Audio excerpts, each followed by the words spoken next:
Hello student. आज का topic है मैट्रिसेस कॉन्टिन्यू। मैट्रिक्स कॉन्टिन्यू का मीनिंग क्या है कि जैसे हम पिछले चैप्टर में मैट्रिक्स करके आए हैं, थर्ड चैप्टर में, फोर्थ में डिटरमिनेंट, आगे मैट्रिक्स सीज कॉन्टिन्यू कि इसमें मैट्रिक्स की ही प्रॉपर्टी है। ये क्यों छोड़ दिया था थर्ड चैप्टर में हाफ? क्योंकि इसमें हमने डिटरमिनेंट की कुछ प्रॉपर्टियाँ की ज़रूरत होती है, इसलिए पहले डिटरमिनेंट किया, उसके बाद मैट्रिसेस कंटिन्यू। आगे देखते हैं मैट्रिसेस का टॉपिक है ये अर्जुएंट ऑफ ए मैट्रिक्स। अर्जुएंट मैट्रिक्स का अर्जुएंट निकालना है। क्या होता है अर्जुएंट? इफ़ ए मैट्रिक्स आपके पास ए आई जे की फॉर्म में बी एन रो स्केयर मैट्रिक्स, अर्जुएंट भी क्या है कि स्केयर मैट्रिक्स का ही निकलेगा, ध्यान याद रखोगे। Then adjoint of A is defined to be another n row square matrix which is transpose of n row square matrix, कि जो मैट्रिक्स है उसका transpose of N square matrix A I J. किसका?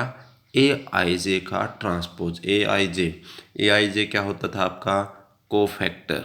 डिटरमिनेंट में हमने निकाला है कि इसका मीनिंग क्या हुआ कि अर्जुएंट क्या होता है मैट्रिक्स का, पहले हम कोफैक्टर निकालोगे फिर उसका ट्रांसपोज करोगे, वो होता है adjoint. Where A I J denote the cofactor, हमें पता है, of A I J in the determinant. ठीक है, पता है, ये हम करके आए हैं। तो the adjoint of matrix is denoted as adjoint A. जो अर्जुएंट ऑफ मैट्रिक्स को हम डिनोट करते हैं अर्जुएंट ए, भी adjoint of A matrix A meaning हो गया। तो अर्जुएंट ए कैसे निकलता है? अर्जुएंट ए कि ए आई जे का ट्रांसपोज। ए आई जे क्या होता है? कोफैक्टर है। कि पहले अर्जुएंट कब निकलेगा मैट्रिक्स का? कि पहले हम कोफैक्टर निकाल लोगे, कोफैक्टर निकालने के बाद हम उसका ट्रांसपोज करोगे, तो वो होता है अर्जुएंट ऑफ ए मैट्रिक्स। आई बात समझ में? तो कोफैक्टर कैसे निकालते थे हम डिटरमिनेंट में? कि पहले माइनर निकालते थे, माइनर निकालने के बाद हम कोफैक्टर निकालते थे। कोफैक्टर निकालने का आपको पता है मेथड। कोफैक्टर निकलने के बाद जब उसकी मैट्रिक्स बनाओगे उसके बाद उसका ट्रांसपोज करना है, तो जो आंसर आएगा वो आपका अर्जुएंट ऑफ ए मैट्रिक्स होगा। जैसे ए I J is the cofactor, यहाँ ए आई जे कोफैक्टर है। हम कोई एक मैट्रिक्स लेके चलते हैं A11 A12 ए एन रो तक, A21 A22 A2n तक, तो AN1 AN2 ANn तक। ठीक है, ये मैट्रिक्स हैं। तो पहले हम इसका क्या करेंगे? ट्रांसपोज निकालोगे, सॉरी पहले कोफैक्टर निकालोगे। कोफैक्टर जैसे ए आई जे A11 हो गया, A12 हो गया, AIN A21 A22 निकालना, तो वैसे मैं डायरेक्ट करवाता हूँ। जैसे आपका ये कोफैक्टर हो गया, निकाल दिया हमने, कोफैक्टर निकल गया। कोफैक्टर निकलने के बाद अर्जुएंट ए, इसका ट्रांसपोज करोगे तो A11 A12, जैसे ये रो है कॉलम बना दिया, ये होता है तो ट्रांसपोज, तो ये ऐसे कॉलम बना दिया, तो ये आपका अर्जुएंट ए आ गया। तो कुछ थ्योरम है, जैसे फर्स्ट थ्योरम है if A B square matrix of the order N.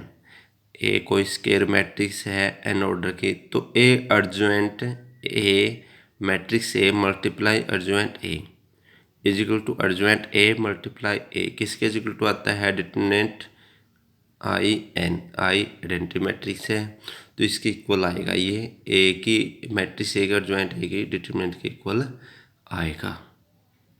तो देखते हैं कि कैसे आपको ये याद भी रखनी है, किसके रिजल्ट भी याद रखना हो और पता भी होना चाहिए आपको ये कि कैसे आता है। चलो प्रूव करते हैं।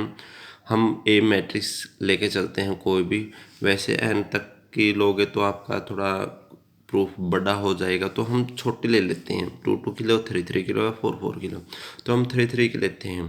तो 3 की मैट्रिक्स कैसे होती है? A11 A12 A13 A21 A22 A23 A31 A32 A33।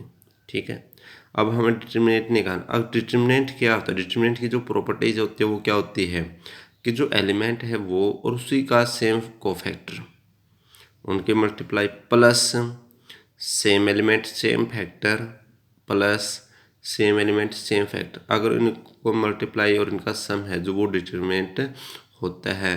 अगर इनसे अलग आता है तो वो 0 होता है। किया था हमने, तो अगर इनसे अलग आएगा वो 0 होता है। ये डिटरमिनेंट में करके आए हम।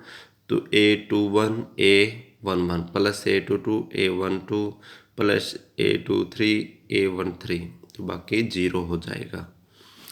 तो चलो करते हैं कैसे होता है 0। तो अर्जुवेंट ए निकालना है हमने। अर्जुवेंट ए, तो मैट्रिक्स आपके पास वो है, तो A1 A12 A13 A21 A22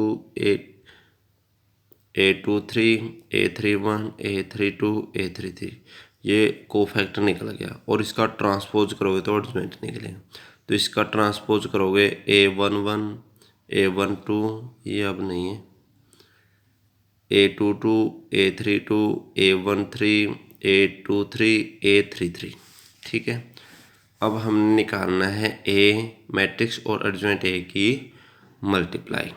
तो ए मैट्रिक्स आपके पास A11 है, A12 है, A13 है, A21 है, A22 है, A23 है, A31 है, A31 A32 आएगा यहाँ, सॉरी, A33 है।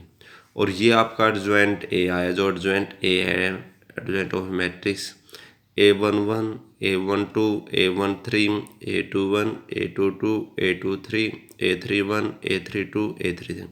अब मल्टीप्लाई करो। मल्टीप्लाई क्या होती है, रो और कॉलम होती है, कॉलम बाय रो या रो बाय कॉलम, कॉलम बाय रो या रो बाय कॉलम, ऐसे होता है। इसका रो उठाओगे तो इसका कॉलम, इसका कॉलम उठाओगे तो इसका रो है, देखो ये, तो इसका कॉलम। तो A11 A11 A12, तो सेम एलिमेंट सेम कोफैक्टर की पोजीशन है, तो उसका क्या है डिटरमिनेंट। अगला ये है इसका ये है, इसका ये करोगे तो 0 हो गया। तीसरे का ये करोगे, इसका ये 0 हो गया। फिर दूसरा ये उठाओगे, इसका ये उठाओगे, 0 हो गया। तो ये उठाओगे दूसरा, इसका दूसरा, तो डिटरमिनेंट सेम है 21 21, तो ये 0 बाकी 0 हो गया है, इस पे सेम हो गया। तो ये कॉमन ले लेते हैं, डिटरमिनेंट कॉमन, तो 1 0 0 0 1 0 0 0 1। तो ये डिटरमिनेंट, ये क्या आपकी आइडेंटिटी मैट्रिक्स है, या तो हम 3 के लिए, लेकिन हमने n के प्रूव करनी थी, तो ये डिटरमिनेंट आइडेंटिटी n के इक्वल आया, ठीक है। आगे है theorem second, if A is a non singular square matrix of order and then prove that adjoint A is equal to determinant n-1। अगर अर्जुवेंट A का डिटरमिनेंट निकालोगे, उसका फॉर्म किस को आएगा, डिटरमिनेंट ए मैट्रिक्स का डिटरमिनेंट n-1।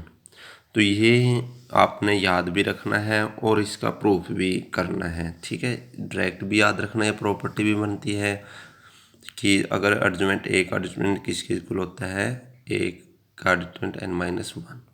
तो we know that A adjoint A determinant A I N identity N matrix N. तो ये हम प्रूव करके आया फर्स्ट थ्योरम में। तो हमने अब क्या किया, डिटरमिनेंट लिया both side, A adjoint A determinant identity N. तो जब इसका डिटरमिनेंट है तो ये इसका डिटरमिनेंट भी होगा और इसका भी होगा। तो ए का डिटरमिनेंट अर्जुवेंट ए का डिटरमिनेंट ए एन, क्योंकि एन तक है, आइडेंटिटी एन। और ए का डिटरमिनेंट अर्जुवेंट ए एन, आइडेंटिटी किसी के साथ भी मल्टीप्लाई करो तो वो सेम आएगा। ये मल्टीप्लाई में इस साइड डिवाइड में चला गया, डिवाइड में है तो बेस सेम है तो पावर सब्ट्रैक्ट होएगी। तो अर्जुवेंट ए का डिटरमिनेंट n-1 हो गया। तो ये प्रूफ भी हो गया और ये आपने याद भी रखना है। तो थ्योरम थर्ड है, if A is a non singular square matrix of order n, then adjoint A is equal to A का डिटरमिनेंट -2a। ऐसे ही है ये प्रूफ, इसलिए मैंने किया नहीं है। तो अर्जुवेंट और अर्जुवेंट ए की अर्जुवेंट और अर्जुवेंट ए का अर्जुवेंट और फिर उसका फिर अर्जुवेंट किसके इक्वल टू है, डिटरमिनेंट a n-2a। ये आपको लर्न भी करना है और प्रूफ भी ऐसे ही है जो आपका इस थ्योरम का है।